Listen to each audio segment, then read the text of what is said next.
Well, good morning, good afternoon and good evening. Welcome to another Saturday special. This is EV News Daily for Saturday, the 5th of January. My name is Martyn Lee, and I've mentioned a couple of times this year so far in 2019 that I'd like to maybe spend a couple of weeks, maybe this month actually, looking at EV hire or EV rental. So this is one of my theories about EVs. The last year has been an incredible journey on the podcast, starting it last January, literally having like no listeners for the first a few months. And then it built slowly, and then there's been times where I know it's been shared by certain people, and I've seen those jumps in listenership, and then it's been building and building.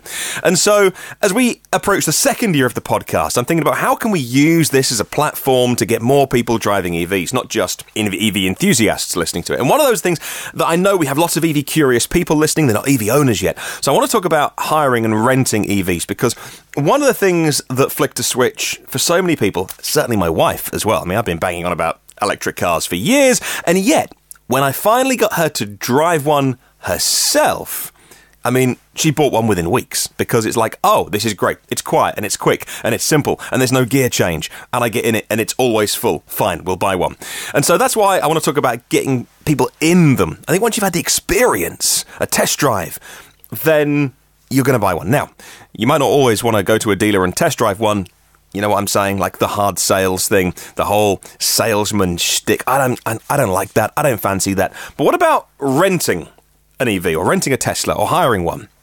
Well, that's a different matter. Take one for the weekend, head out into the hills, or go camping for the weekend, go to the beach. That sounds cool. So earlier this year, we told you about a new partner of the podcast, and that is Paul and his venture, which is, well, look, you know what? I'll let him tell you all about it. Hey, Paul, welcome to the podcast. Martin, how's everything? Really good. I don't know what it's like where you are. Here, January in the UK, about -2, -3 degrees. I can't do the conversion to Fahrenheit, but it's cold. Yeah, same here. Yeah, we're hitting 50 degrees Fahrenheit, which is fairly balmy for this time of year. So we're going to enjoy it today. Take the puppy out a little later. Looking forward to it. Oh, man. Well, the preheat on the EV is being used a lot this time of year to make it toasty. So, hey, look, we connected on Facebook first. We chatted, and you have electricmotoring.net. And as I was talking to you about how I'm kind of obsessed now with getting people in EVs, how I think that hiring and renting EVs is just going to be so important so that people can try one for minimal outlay. So tell me about electricmotoring.net. I think they call it like the elevator pitch. So let everyone know what you're all about. Yeah, so basically, I started the company, electricmotoring.net. It's a side business originally, and I've kind of devoted more and more time to it, just with the express sort of intention of exactly what you're mentioning, get as many people as possible into electric cars and just try them out. So I had the exact same experience you mentioned as far as, once I did drive a Tesla, I didn't want to drive anything else. So rented a car on Turo in Los Angeles, drove it down to San Diego, and that was it. I mean, I was hooked. And 1 month later or 45 days later, put down a deposit for a Model 3 and buying Teslas and having them available for rent to everybody. So, along the lines of what you said, it makes it more accessible for everybody as compared to just going for a test drive where you get 30 minutes to check it out, see if you like it. It's more, geared around an activity that you might otherwise have. Like me, for example, when I wanted to, show the wife, take her for a weekend trip to San Diego, doing that with the car on my schedule was just invaluable. I couldn't do that at a Hertz or a Enterprise rent-a-car here in the States. So this whole shared car thing that Turo was doing and get around another company here in the States, it's phenomenal. And I've had a great experience both as a consumer and now ultimately, providing the product as well. Now, look, we do have people listening to this podcast all around the world. We do have that here in the UK as an app. I've downloaded it. The Turo rental prices in London, because there's not a ton of competition, I mean, they're really high. There's no kind of like where Airbnb can get you a bit of a bargain. All the stuff I've looked at least on my Turo app, it's like, wow, that's a lot. How does it for people listening to the podcast from wherever they are in the world? They might not even have this app to use. What's the experience like in the US? I'd say it's sort of a competitive market at this point, especially as the really what the consumer is looking for these days is the Model 3. I mean, the S and the X are always going to be there. It's a luxury experience. And, people are going out for prom season, for example. It's, it's all about the Model 3, like what people are looking for. You get a better price, and realistically, it's better tech. So people look to that, sort of new technology, and it's something that they really want to try. As more and more people get Model 3s, it's just going to drive the price lower and lower, where realistically I think at some point going to be comparable to getting something at Enterprise for, $70, $80 a day. I think it's going to be pretty reasonable to expect to get a Model 3 for that same amount of money, especially once they do start delivering a $35,000 base model. Yeah, no, completely. I think that one of the big magazines here in the UK, there's a US version, it's called Car, just simply Car magazine. Their front cover in the summer was a Model 3, and I know the editor, and he was saying, hey, look, it's sold, a load of copies. They have to, magazine front covers can make your year or ruin your year if you get one wrong. So they were delighted to put the Model 3 on. It did really well. But in the article, it says, we couldn't get one from Tesla because it was just, it was early and they were just making a ton of them. And so we hired one from Turo. And I think a couple of other magazines have done that as well. I think as well, I don't know if when the Fully Charged YouTube channel went to the US, whether they hired one or whether they had one of their viewers lend them one. But in terms of EV rental in the US, what's the market and what's the general? Is it just this one app you can use, or are there other companies? So basically, the Turo is sort of the main one. I would say they advertise, on CNBC. So I think they have the largest presence. But locally, get around here, they service sort of larger urban markets. It's sort of a different business model where, Turo, you're either meeting people at the airport for deliveries and that sort of thing, and it's more of like a personal experience. With Get Around, it's all sort of hands off and just take the car for a couple hours on a, say for a weekend dinner type situation. So, those two would be the major apps. Get Around is great for what it is, more of a urban kind of consumer as compared to, someone renting on Turo might be more likely to be a family in town to experience a car or something like that. That's interesting. Okay.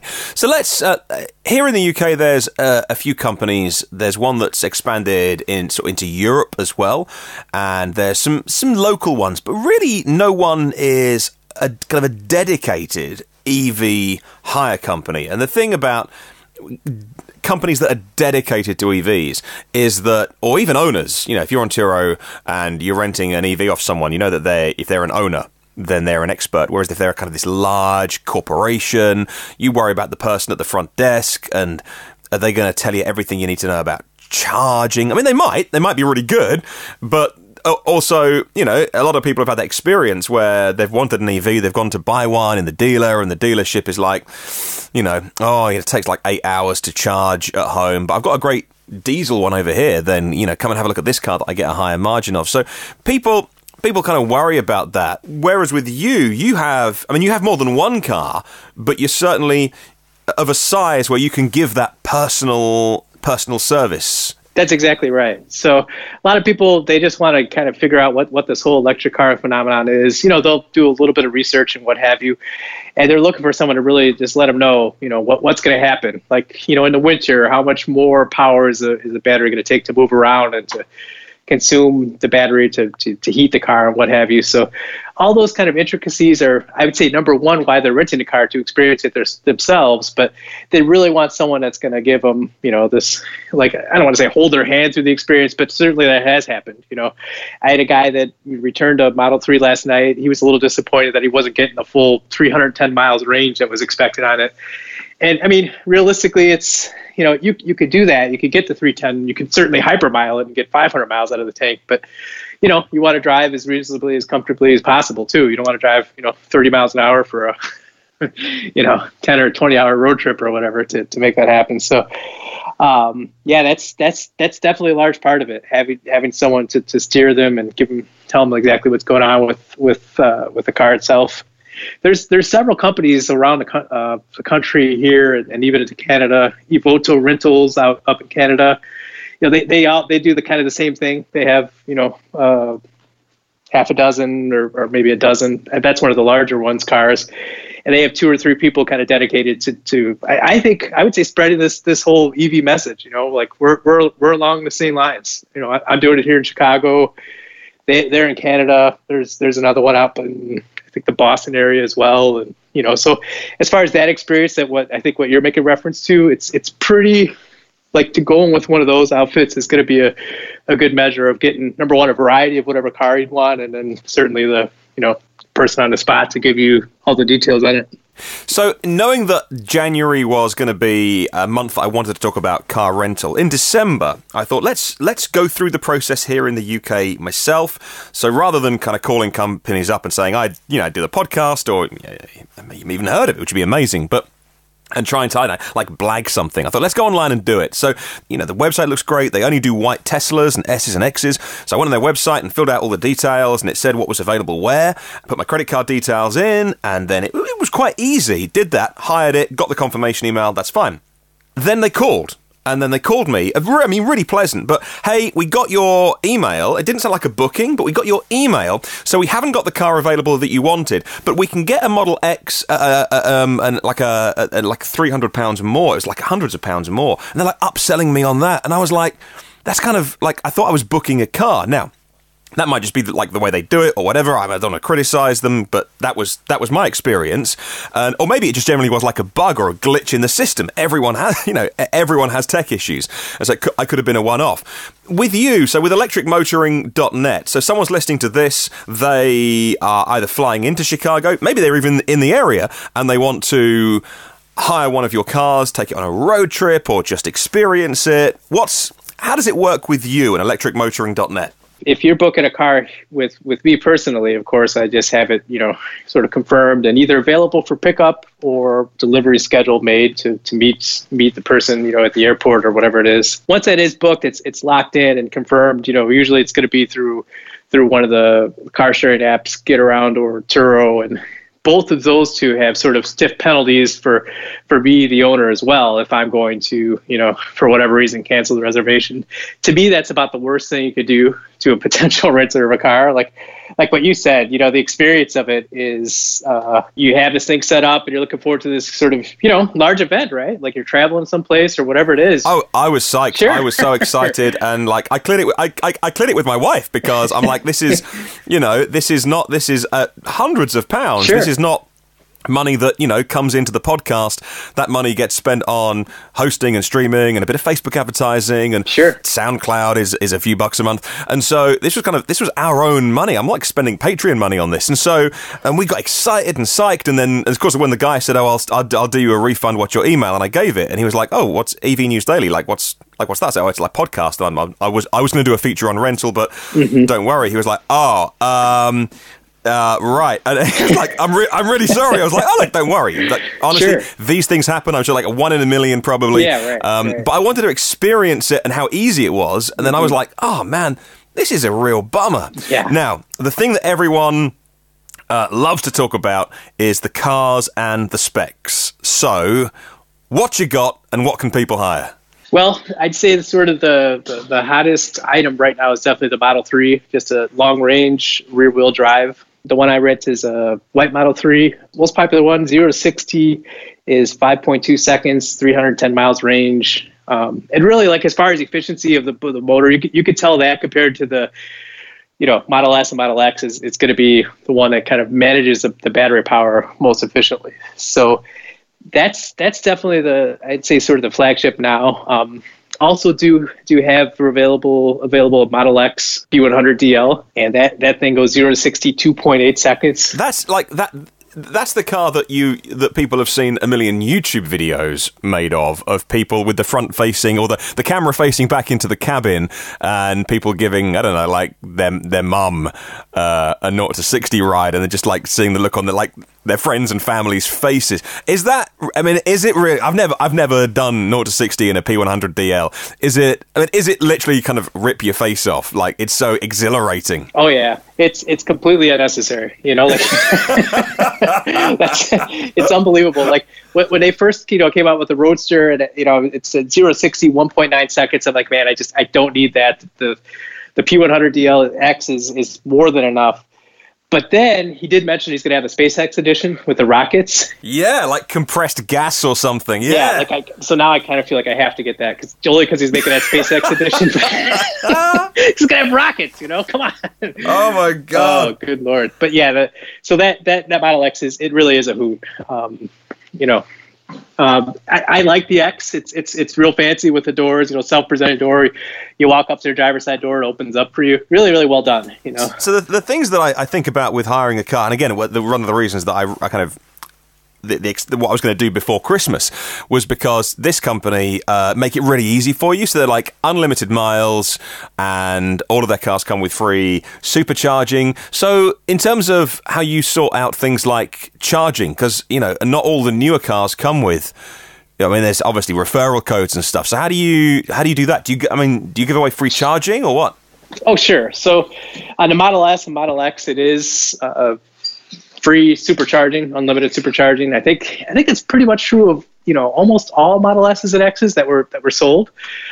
Just now, maybe in the past quarter or so, they started doing it where they're giving just a free 6 months of supercharging or whatever. But those two cars are always going to be free supercharging. The Model 3, I always include the first charge that comes with the car. It's charged at 280 miles upon pickup. Included, and then supercharging. There is a fee for that. It's nominal here in Chicagoland or the state of Illinois, 24 cents a kilowatt hour. So, what Tesla does with that is they pay, theoretically, like all of us pay 12 cents a kilowatt hour after fees, and they basically double it if you go to a supercharger to charge there. So. They make it give you the incentive to charge at home. I really do try to go, level 2 charging on all my cars personally, when I'm driving. And, even if it's a Model S or X for me, it's just a convenience thing, obviously. Having a plug, the gas station at home, we say is an absolute convenience. So in terms of where you're listening, here in the UK, California gets all of the publicity, not only where Teslas are made, but in terms of how incredible the state has been at supporting renewable energy and green mobility and all those kind of things. But obviously there are certain bits of the US, it's so vast, it must just change from area to area. Where you're based, what's the kind of EV scene like? There's definitely a push for renewable power, specifically once you do actually own an EV. I think people are sort of persuaded to fill up their car with sunshine is sort of my dream. I've got solar panels on order. Actually, with Tesla now, it's been an ordeal. I've been at my house personally. It's going on a year now that I'm waiting on my system to be set up. So, people that drive these cars, they want to fill it up with solar, and for me personally, I want to offer that to potential clients as well. So, they want to rent a car. I could tell them, hey, look, it's just filled up with solar power, and show them the system or whatever if they're picking it up here. That'd be ideal. What do you think it is about this company, this movement, this charismatic leader they've got where people will wait 3 years for a car?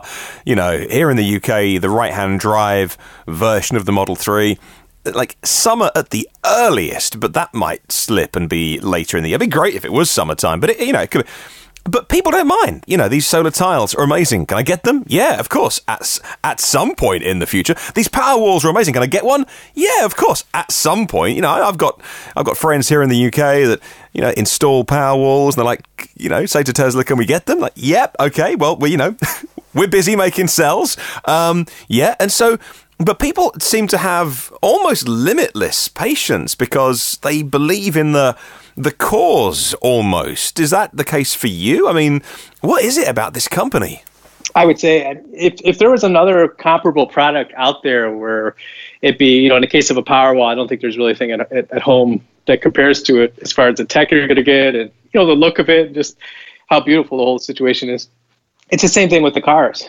People wait on a Model 3 because, it supercharges. You can charge it anywhere. The tech on it is incredible. The look of it, all these Tesla killers come out and to sort of grade. They're hyped up, but then when they actually hit the market, it's it doesn't turn into a thing where it's a kind of a viable competitor. I really like the Taycan or Taycan, or however you pronounce it. I think it looks beautiful, but if it doesn't supercharge, what's the point? It's sort of like just a city car, Hey, before we go, when we were chatting over email as well, and you said, oh, by the way, I've also got this, if people want to not only book a car, but book a place to stay, you've got this other thing as well going on, and you're going to put some solar on that. What's that all about?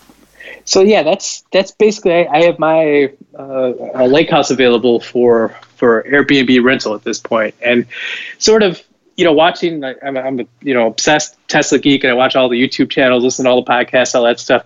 Kim at Like Tesla, I think she's gone to different houses where, there's been solar powered houses and what have you. And just thinking about like that aspect of me traveling personally, if I did have access to a place that was solar powered and I could plug in my Tesla there, I mean, I'd pick that every time. So that's sort of how I started this whole thing with renting the Teslas, and now moving on to this house situation on Airbnb, where having that available for me as a consumer is what inspired me to kind of put that on the market and really, have this sort of pretty rare experience, I would say, of staying in the city and having access to charge a car with sunshine. Wow, that's so cool. And that's all available on electricmotoring.net, so someone can go online and just do the whole thing. They can get the car, they can get the lake house, and just have an amazing vacation all through the website? Sure thing. Everything's there. Links to the different...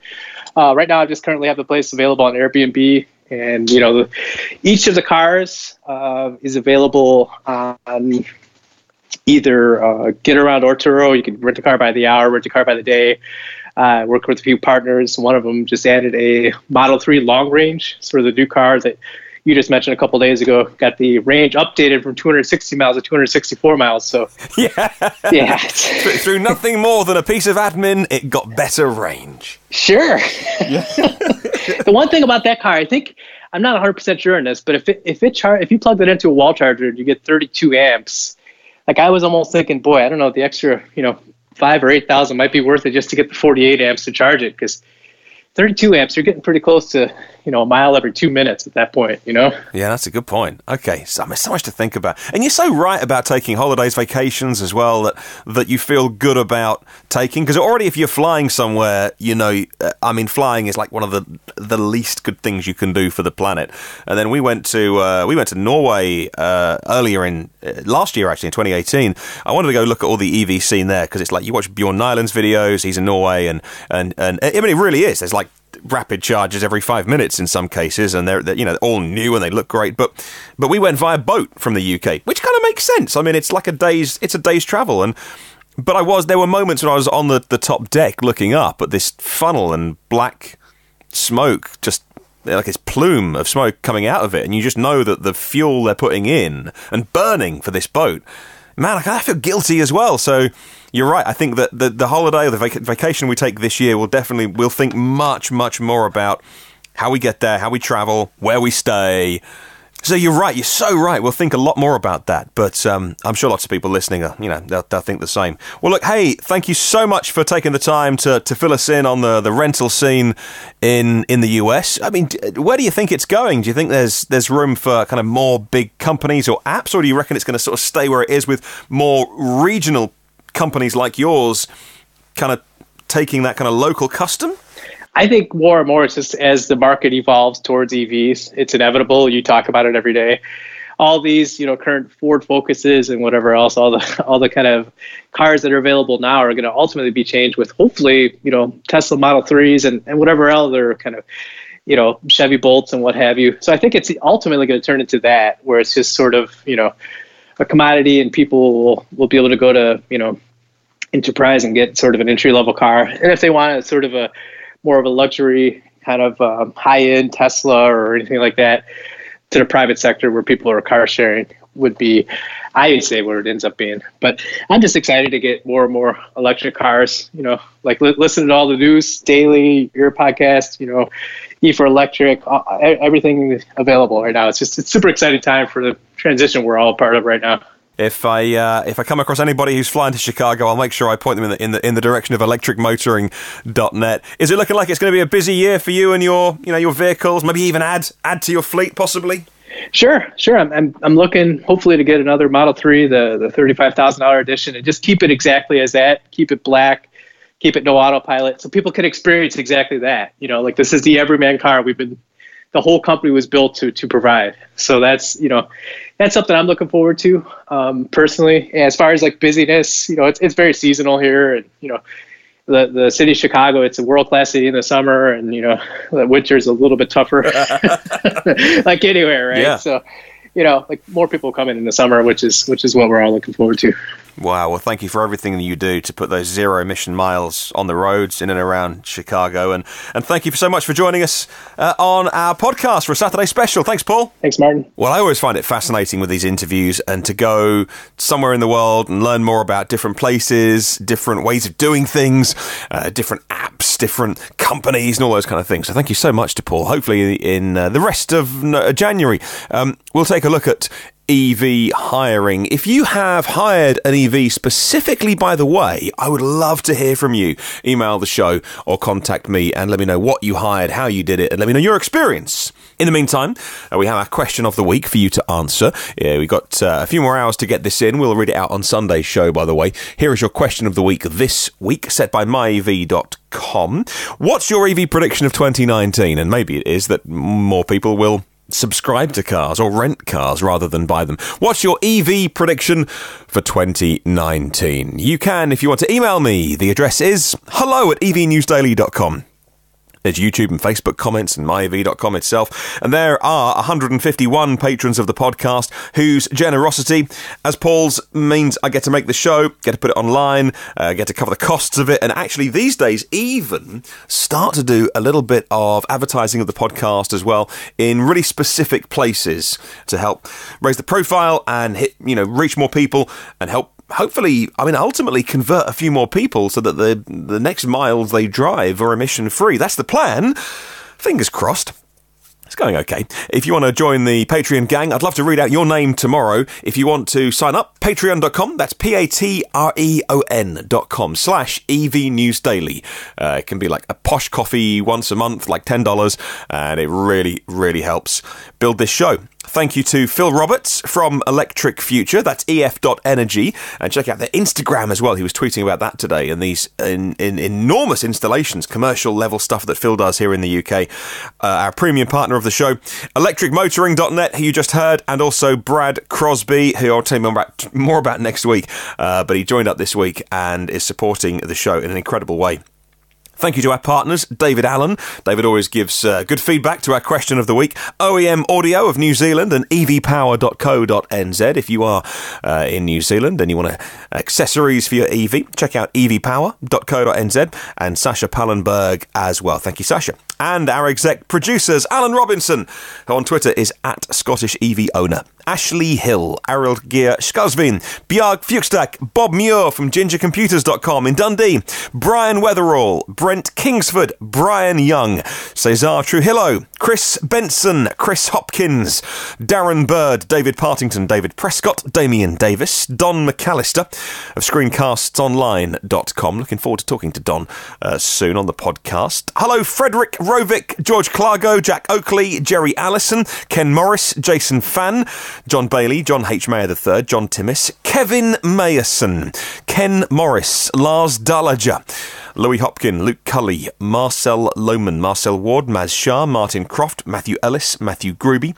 Neil E. Roberts, and the gang at Sussex EVs, Paul Stevenson, Paul Seeger-Smith, Pete Glass, Philippe Calvet, Raj Badwal, Renee Schneider, Rod James, Rupert Mitchell, Sarah McCann, Scott Callahan, The Limousine Line in Sydney, and Zach Hurst.